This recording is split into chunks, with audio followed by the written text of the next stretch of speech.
Right. We're going to continue where we left over. If we still remember quite well, we were dealing with the November 2020 paper, and we're done up to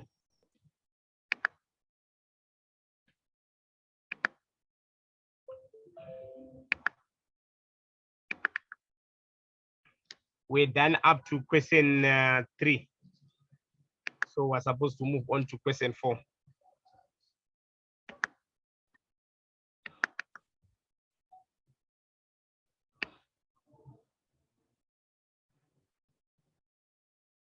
I think question 3 we've done part A only, so we should do also part B, sorry. So let's go to part B of question 3.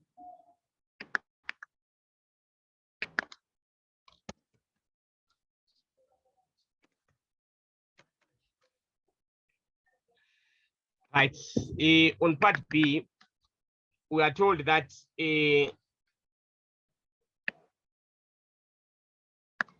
due to the demand of its cell phone purchase, Hiatus management decided to purchase a silica mine. The company management requested the financial manager, Mrs. Arnott, to perform a due diligence on Silica Quartzite Limited for the year ended 30 September 2020. Silica Quartzite is an open pit silica mine situated in Mpumalanga at Deumas on the border of Mpumalanga and Gauteng province. The operation comprises of crushing, wetting, drying, and screening of full beneficiation. The company is currently owned by Coson Holdings with a shareholding of 75% and a BEE consortium, the remaining 25%. After completing a due diligence, Ms. Arnott concluded that, right, let's go to the required. After completing the due diligence, Ms. Arnott has requested you as the management accountant to prepare a memorandum in which you list and briefly discuss 3 ethical or statutory concerns for the attention of Hiatus management in respect of Silica Quartzite Private Limited. Right. So if they say write a memorandum, you should always start with 2 management, whoever that they're asking you to prepare to form, Hiatus Limited. Then from you can put your name,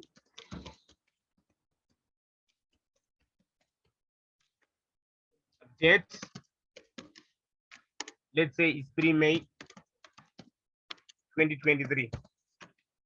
Subject,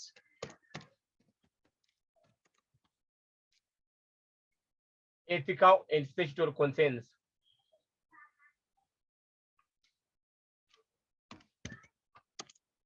And statutory concerns.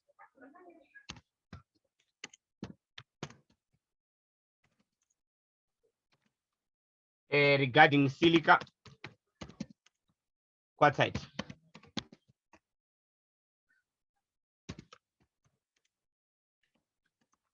Private Limited.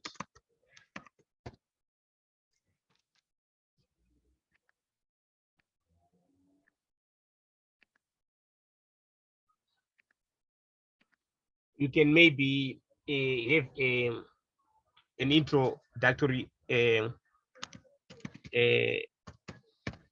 paragraph, introductory statement below are the ethical and statutory concerns identified during the due diligence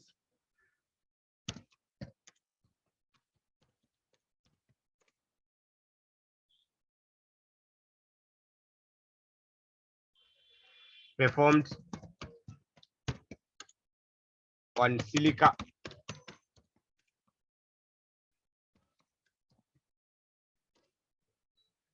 Quartzite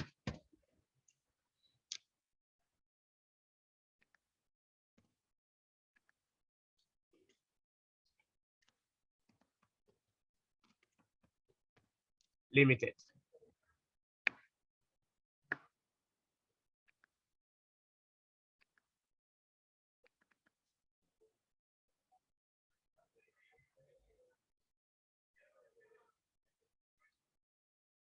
Right. So we read the information that were given there so that we can identify anything that is amiss from there. We read the information given so that we can be able to identify anything which is amiss from the information provided. All right. For number one, we are told that a silica quartzite is a mining permit to mine in MP province.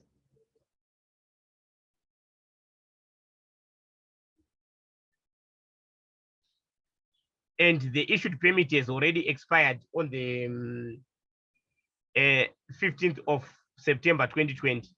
Ms. Arnold confirmed that silica quartzite had already started the renewal process with the Department of Mineral Resources. Right. We know that a company should always adhere to the laws of the country. They should not be found going against the laws of the country. If their permit is expired, they have to stop operations until the renewal process is complete. So it was okay. So right, they said so. We're saying it is illegal to proceed operations with an expired license.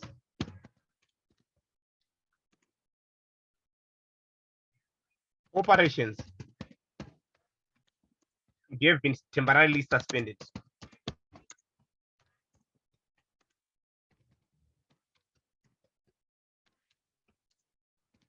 Suspended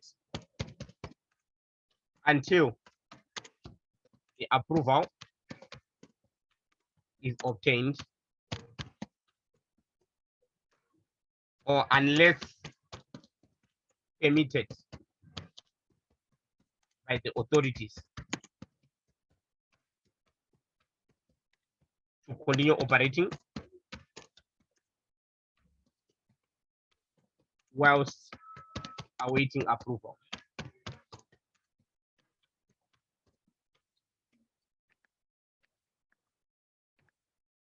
Right. So we can also say there is a question on the integrity of management of silica, considering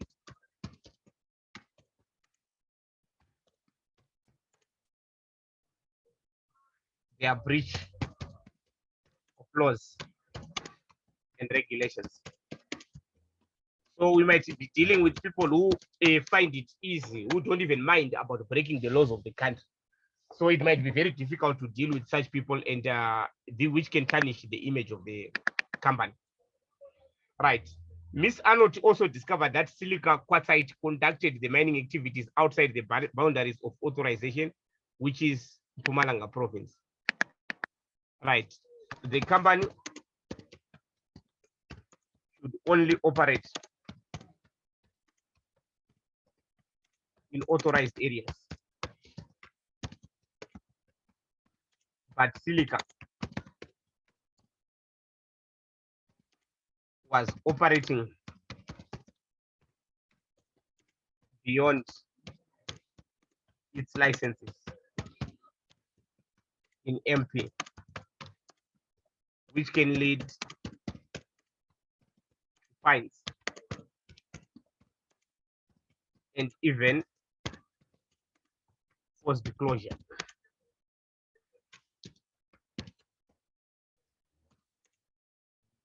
If the authorities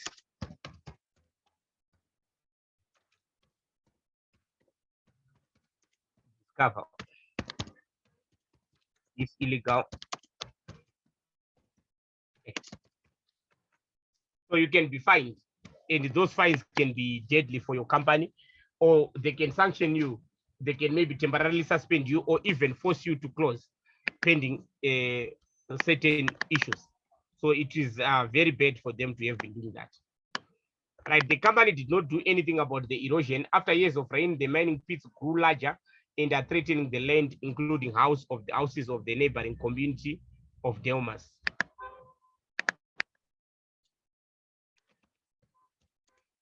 There is a lack of sustainable development and management of the environment. And it also poses danger to life.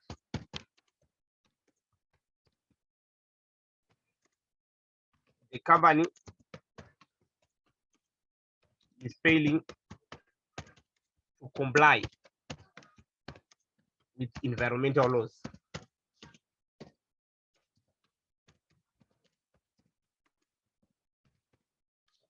Right, as a responsible, like a company is regarded as a corporate responsible citizen, which should take care of its environment. Remember that you are supposed to satisfy the needs of the present whilst also taking care of ensuring the future. So it was bad for them to engage in this. So they should have taken better care of the environment, not just dig trenches. They should be planned production. So that's against the environmental laws. Right, the health of some of community members has become worse, particularly problems with breathing, coughing, and asthma, which resulted in most of them having additional concerns about the coronavirus disease. Right, pollution is not well managed, and this can result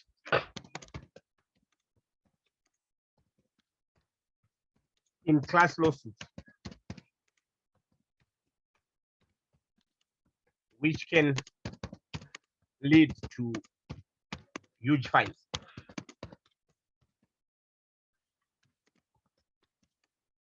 This negatively impacts the health of communities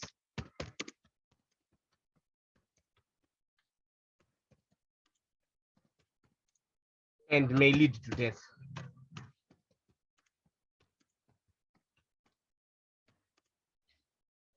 The company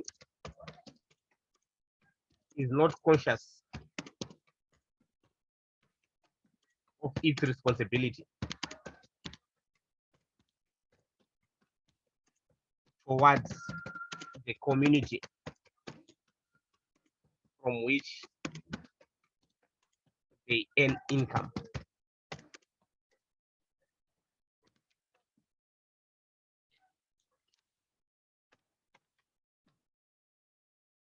Right. Then Mrs. Arnold also discovered that the mining charter 3 requires that all the mines should have a minimum of 30% BE shareholding, including economic interest and a corresponding percentage of voting rights. Right. Failure to comply with law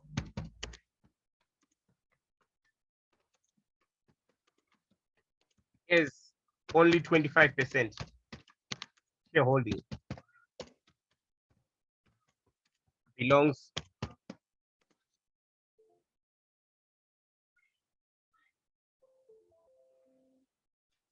to the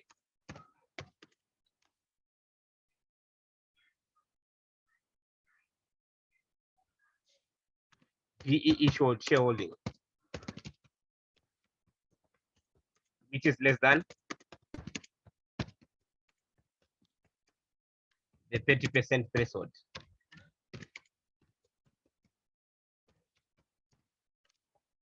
So we can see that these guys, they are doing many things which is against the law. So that can put us into question of their they wanted 3, but we can bring out a lot of these issues.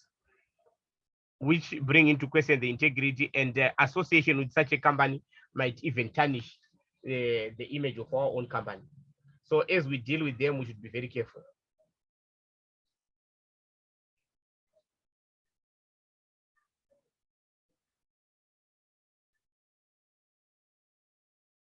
Any questions?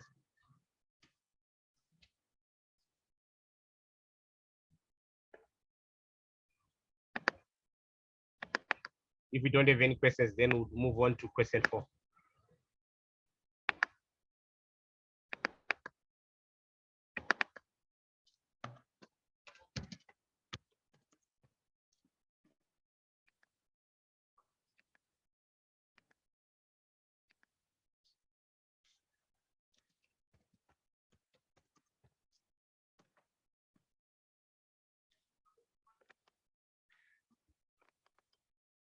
Part A.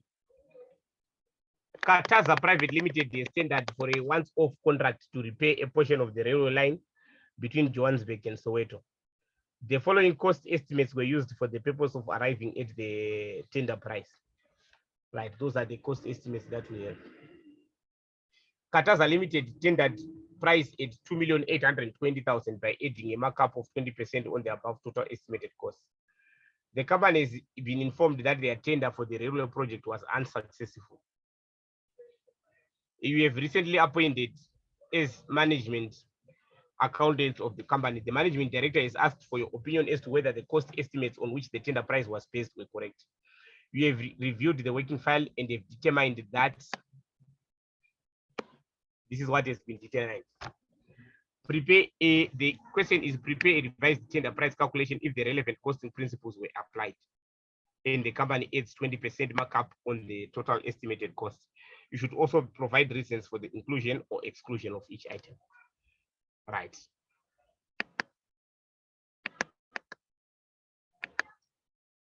Part A.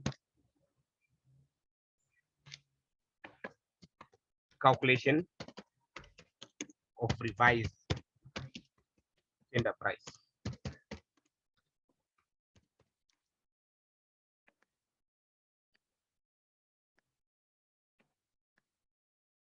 Right. Generally, when you are using relevant costing principles, you only include incremental costs.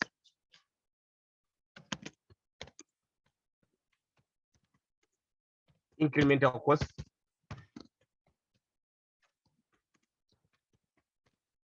That is costs that will go up if the order takes place. So we don't include costs that do not change, what we call committed costs. So unavoidable costs will not be included.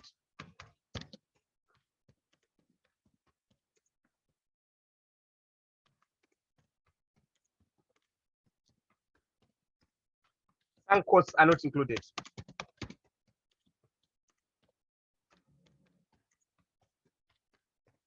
Right. What are sunk costs? Sunk costs, these are costs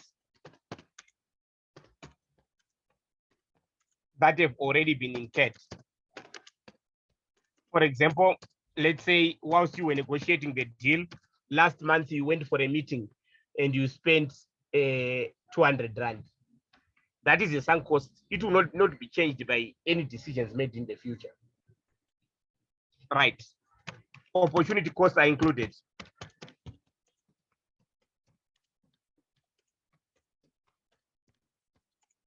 That is any benefits that will be forgone.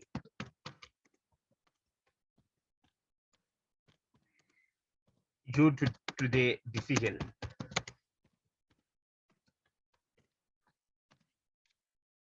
Right.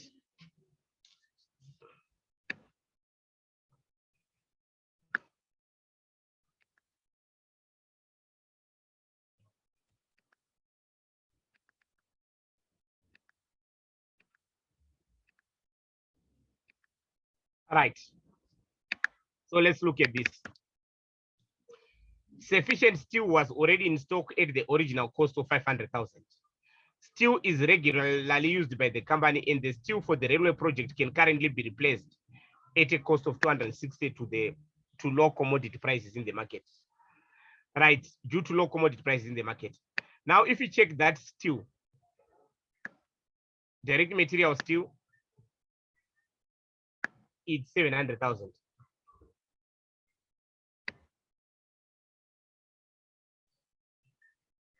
Right, but this stock is already there. It was bought at 500, right? So what we do, the original cost that the material was already bought, we call it a sunk cost. It's already incurred, it doesn't change. Whatever decision we are going to make, is not affected by that. So direct material cost of 500,000, we call it a sunk cost.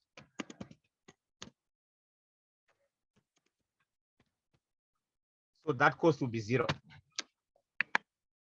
Right. But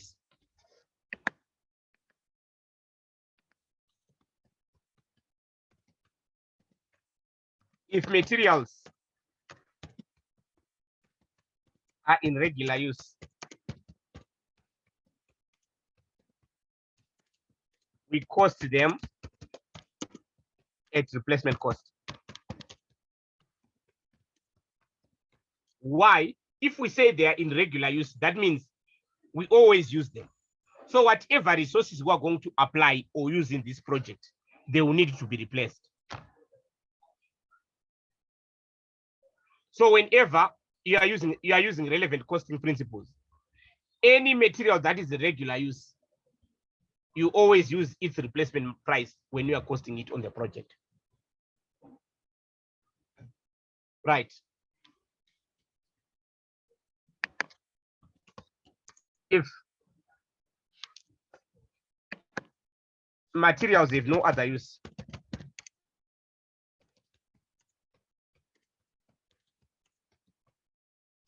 you use the selling price if sellable, because that will be the opportunity cost. If they don't have any other use, that means either we use them or we sell them. Either we use them on the contract or we sell them. We use the resale price, because we're saying if we don't use them on the contract, we're going to sell them. That will be the opportunity cost. So in this particular case, this will be replaced at a cost of what? 60. So direct material in regular use, therefore use replacement cost.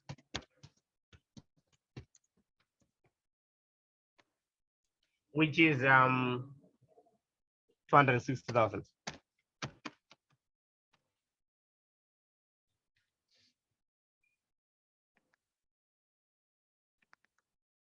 Right. Then the wiring and ancillaries. That is the second thing here. We have wiring and ancillaries. So maybe direct materials there. Let me put steel so that I can differentiate.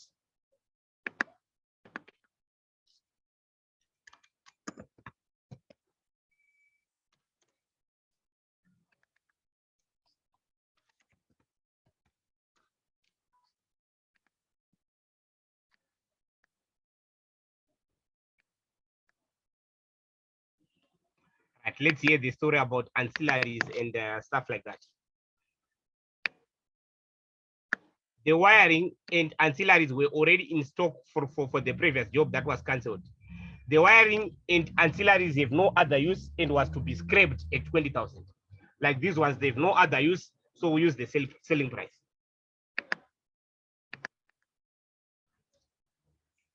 So direct material,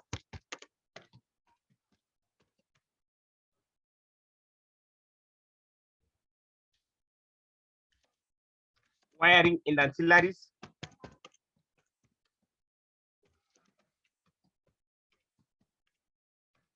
original cost,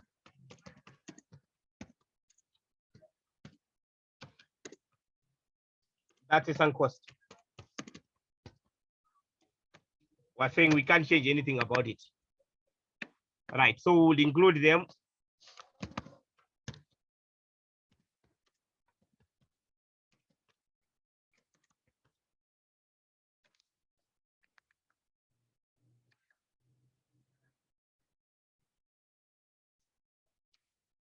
Right. So we're saying no other use.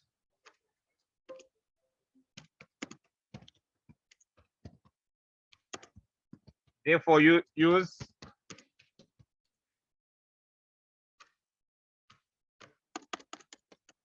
scrap value, which is the opportunity cost. That means if we don't use it on the project, we're going to sell it. So we're going to use this scrap value that we're given, which is 20,000. So the original price is always regarded as a sunk cost. Right. Before I move away from the materials, do we have any questions on the materials?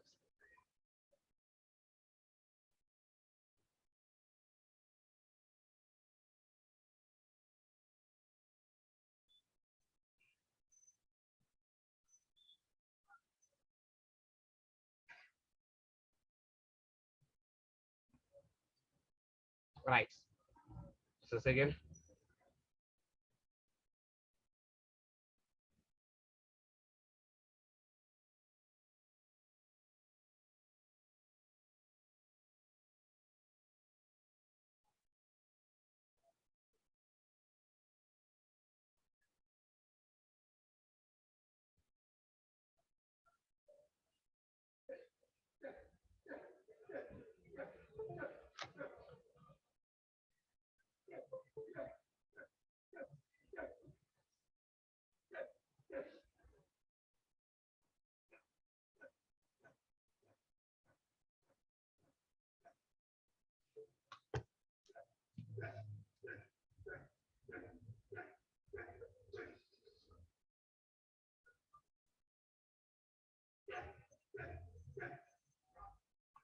Right.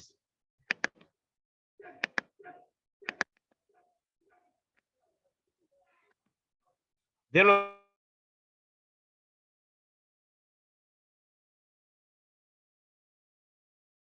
we've got direct labor 3,000. Right. So let's read what is happening there with the engineering.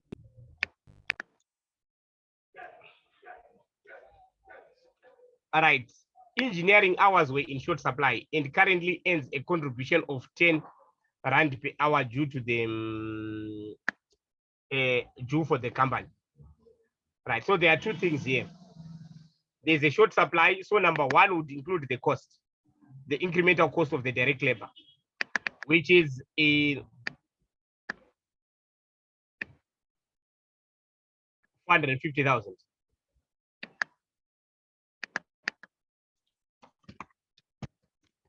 So direct labor normally would include it.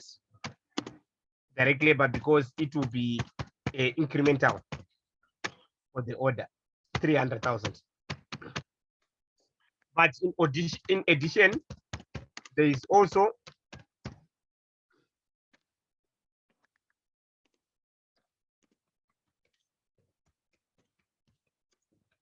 this labor is in short supply.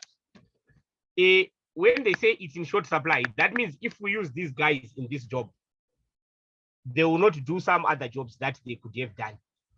And that opportunity cost would lose 10 rand per hour. So if a resource is in short supply and it can earn an amount elsewhere, it's scarce that resource. We have to take into account the opportunity cost, which is the benefit that is forgone. By using this in this deal, then we'll have an opportunity cost of 10 per hour. So we'd say 10 times 3,000 hours.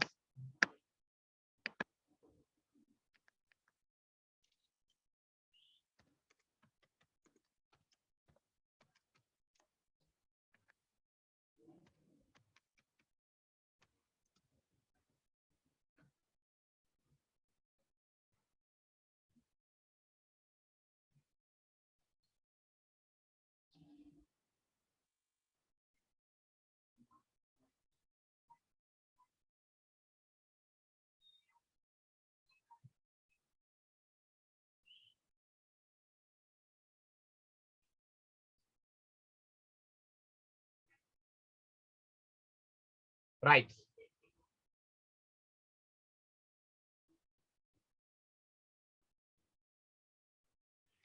Then the next thing,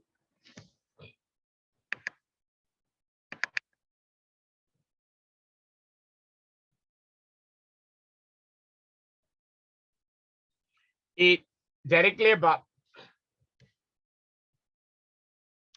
the unskilled.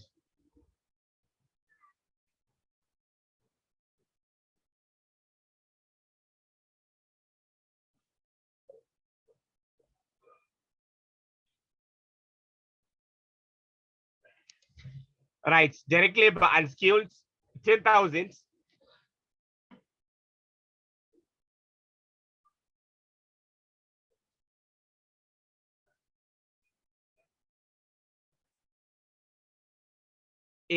At 50 per hour.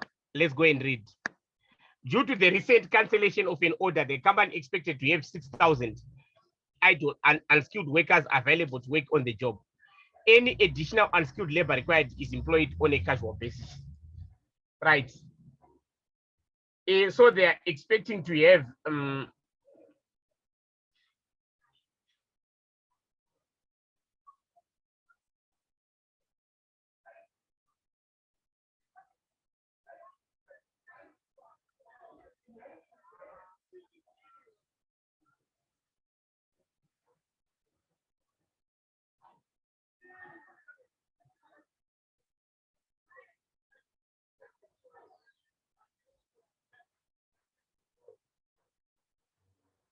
right.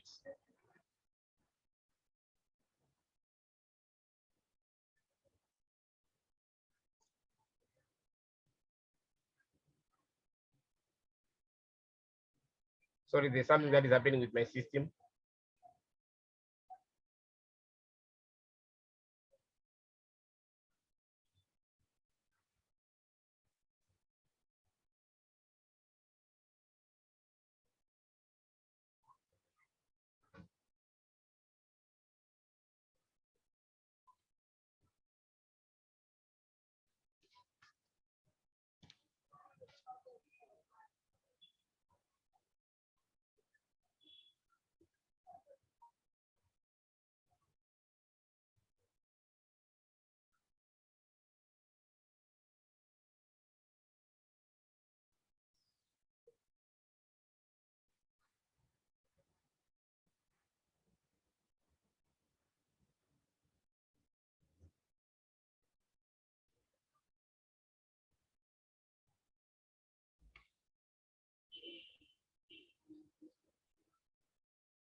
Right.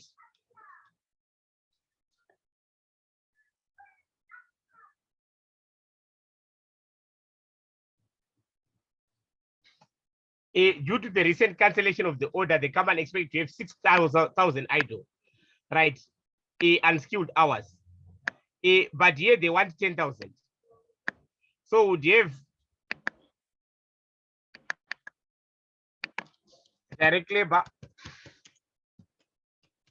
hours?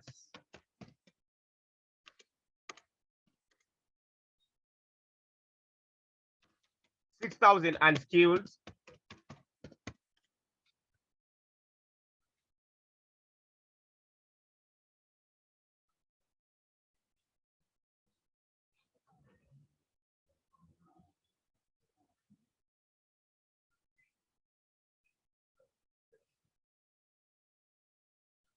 Right.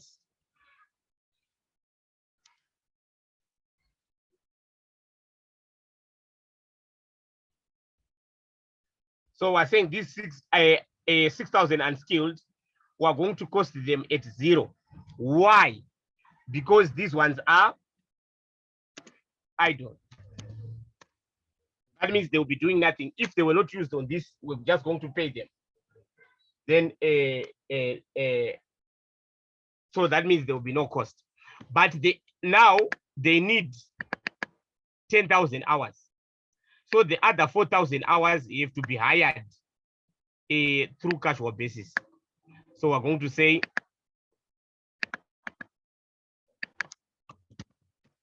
Direct labor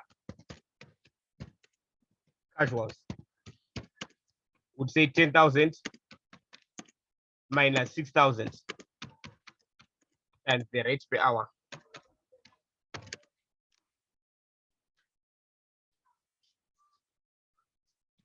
The rate per hour is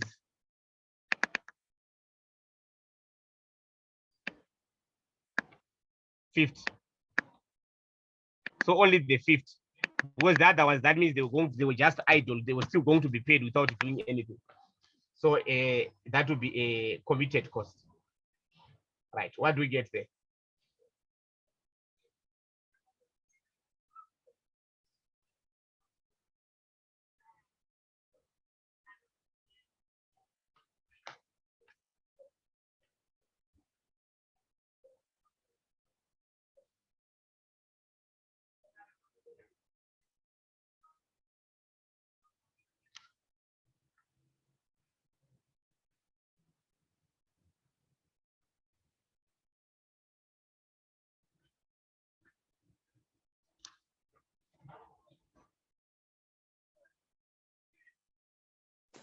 It's 200,000. 200,000.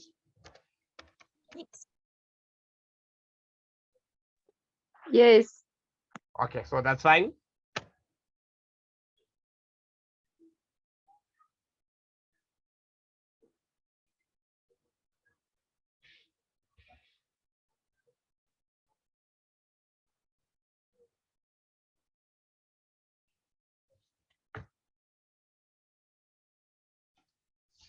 Right. Then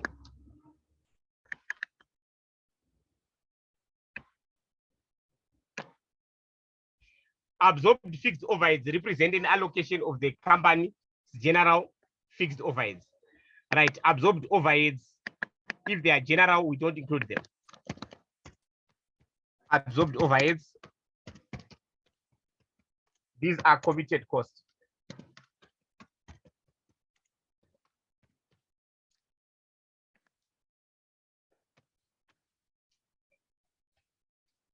So absorbed overheads, as long they are just if they are general overheads, just being allocated, you don't include them. But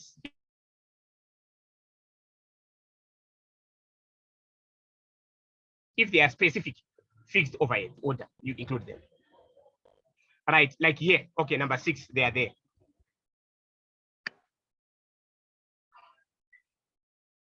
Also, okay, so before I go to number 6, there's also variable overheads 200. Variable costs, unless told otherwise, we include them. Variable overheads, unless told otherwise, we include them.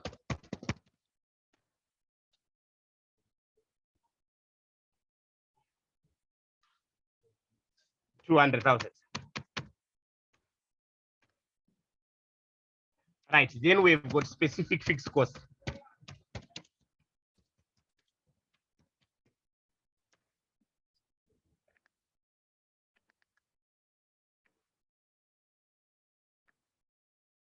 $8,000.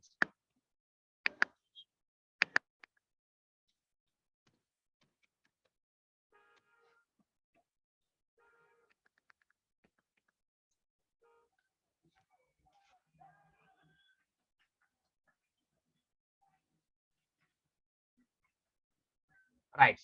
So the relevant cost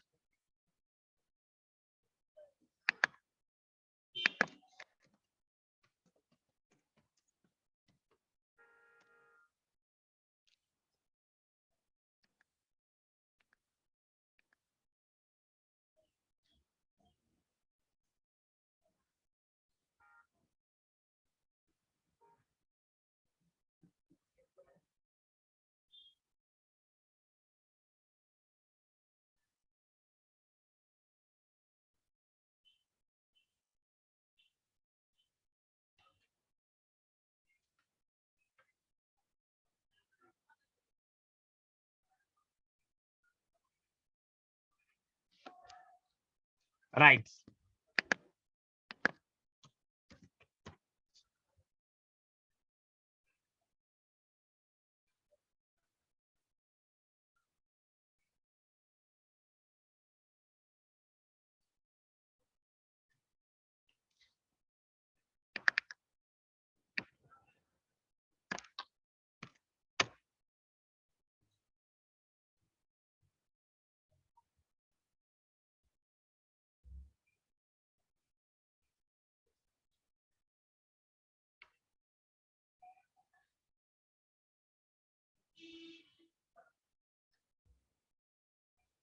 Right, so this will be the relevant cost.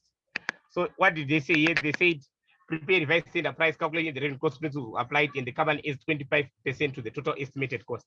Okay, so we have to add 25%. Before I put this total, let me add 20%.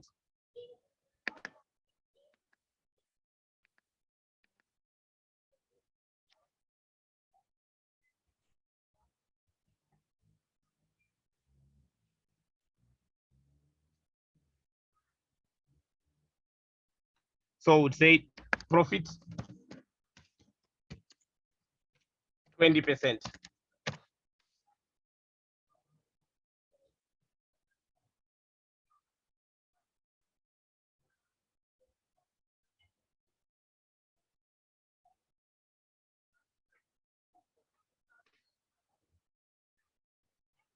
What do we get?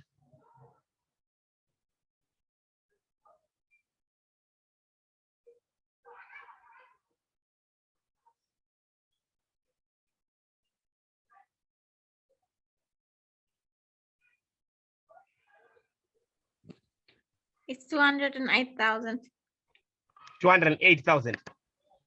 Yes, 208. Like this. Yes. For the new tender price that you should charge. Could have been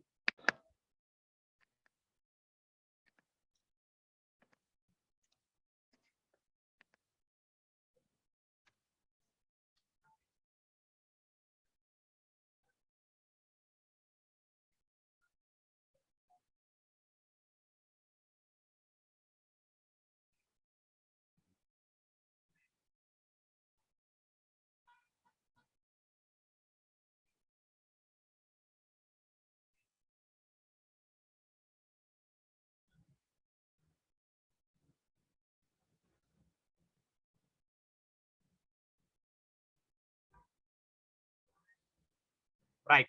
Any questions there?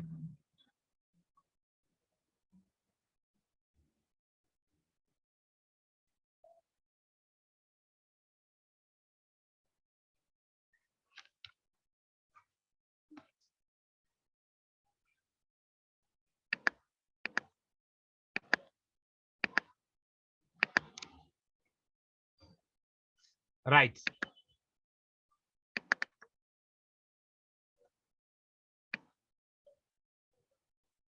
Now, let me see if this question is. This question will be quite long for us to start it now.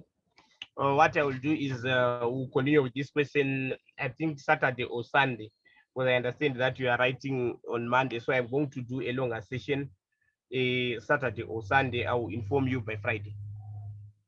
So we'll just finish this and then maybe we'll try to do another complete paper also so that we can be able to understand these concepts. So please check your WhatsApp on Friday. I will inform you if it's Saturday and Sunday or Saturday or Sunday. So I will confirm by Friday. But definitely we're having classes this weekend for this module. Thank you so much. Thank you. Thank you.